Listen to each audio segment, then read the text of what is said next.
I'm Mickey Colton. And I'm Chad Dillon. And this is the Utica Arenacross Series. Live for your second event here in Helena, Montana. Yes, the follow-up to a very good race one between Mark Holbert being the winner of last event.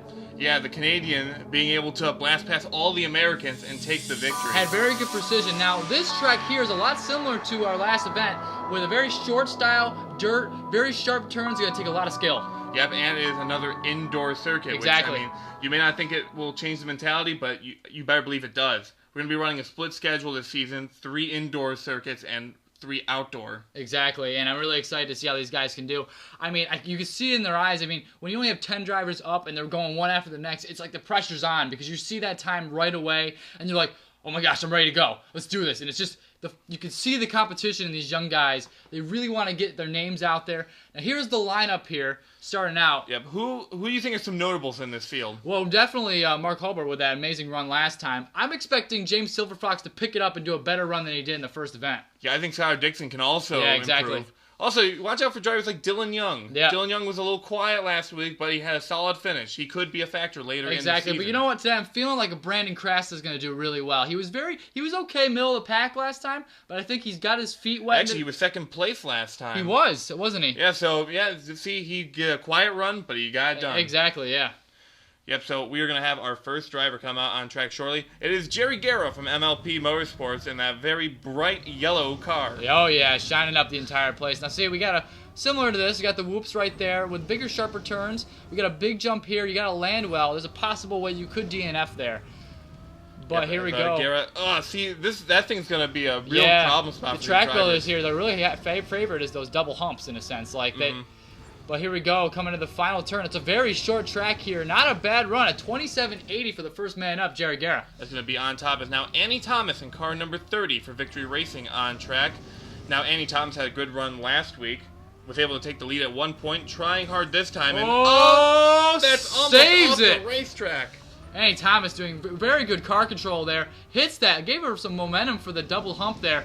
Maybe it might be able to get some good momentum in the home stretch. It might have helped her out, actually. Yeah, it's possible to get back onto the circuit here, but it's very difficult. There we go. Going through that last turn, a 26.78 going to blast past Jerry Guerra. Next up is Cody Hagan from RPM Motorsports, the 21 machine here. Now he did okay last time, I'm pretty sure. Yeah, 4th place overall. Not a bad effort for Cody Hagan. And see, now this is the hardest part here is getting the momentum you need, because if you land just a little bit wrong, this might be hard to make, but that was a great run. Yes. There was the momentum. Now he goes up this very unique, elevated final turn. Exactly. You really can throw off a driver. But a 25.18 for Cody Hagan. They just keep beating each other as they go along. As now Dylan Young is on track for Young Motorsports. You know, unfortunately for Dylan Young, there was a big fallout with this team. Last year, they were the biggest team in the Utica Rallycross Series with 3 cars. Yes. This year, they're only running 1 car in the lower division. So. Oh, missed him up there. He had some good momentum, but it just didn't cut it for that. Now, Dylan Young does have 1 Rallycross win underneath his belt.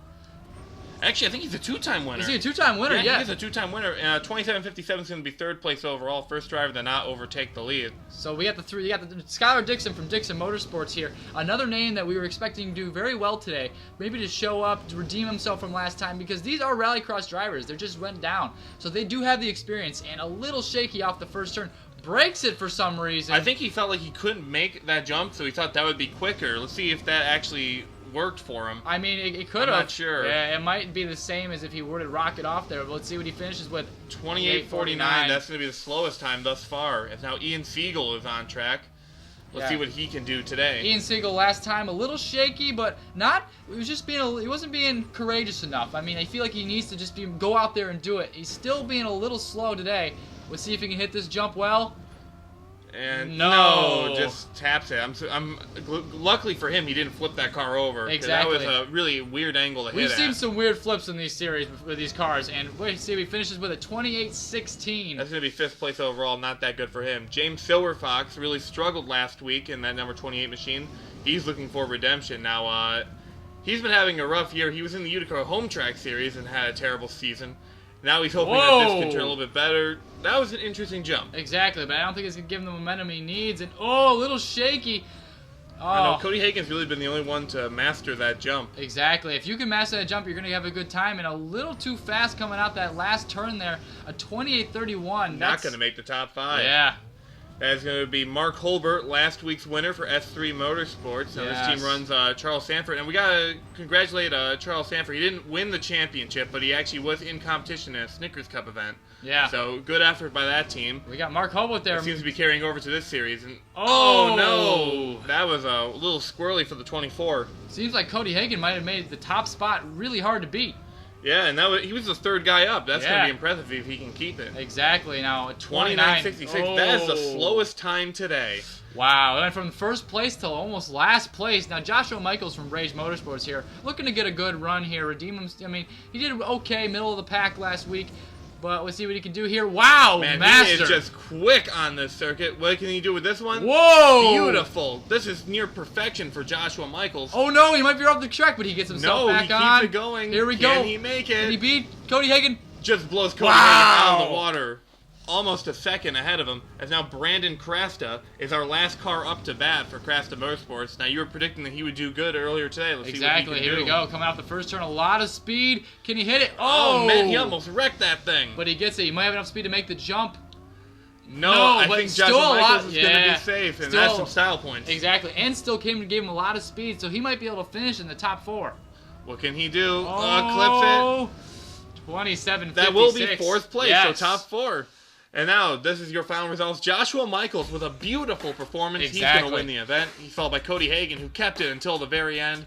Andy Thomas had a great effort early on. Brandon Crasta, one of the last guys up, just edges out Dylan Young by a hundredth of a second. Exactly. Then you got Jerry Guerra, Ian Siegel, but then you got two of the guys that raced in Rallycross down at the end in 8th and 9th, followed by your first place winner last week, Mark Holbert in last place. Now, that is a huge disappointment for Mark Holbert. He's going to get first place points last time, and now he's going to get the last place points this time. It shows you. Now, here's our point stand here. Andy Thomas, the consistency here, both in the top 5 and the top of the points right now, followed by Brandon Crasta, Cody Hagan, Joshua Michaels, Dylan Young. This is going to be a really tight... Dylan Young seems to be synonymous with 5th place. He's been 5th in every iteration of this sport so far. Exactly. Mark Holbert, despite winning, is going to be dropped down to 6th place in points. Jerry Guerra, Ian Siegel, and then James Silverfox and Scott Dixon. Yeah. Scott Dixon, not in the Estados Cortez points, but only 3 points is Dylan not Young that and good for Joshua him. Michaels are the only ones that are, holding their name. Silverfox and Scott Dixon got to get their, their stuff together. I mean, well, this is a family broadcast, chat.